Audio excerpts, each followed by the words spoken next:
दोस्तों हम गाने जा रहे हैं, बहुत अच्छा बुला रहा गीत। अगर अच्छा लगे लाइक सब्सक्राइब कमेंट बॉक्स में जरूर बताना गीत कैसे है।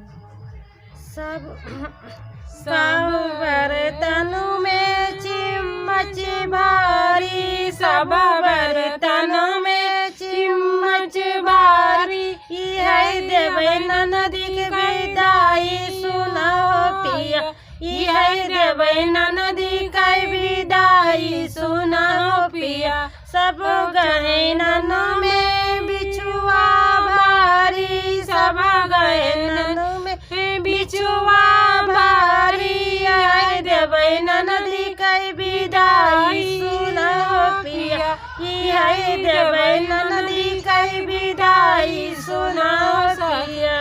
सब बंदरी में लेगा भारी, सब कपड़न में चलिया भारी, सब कपड़न में चलिया भारी, है देवे ननदी का विदाई सुनाओ पिया, है देवे ननदी का विदाई सुनाओ पिया।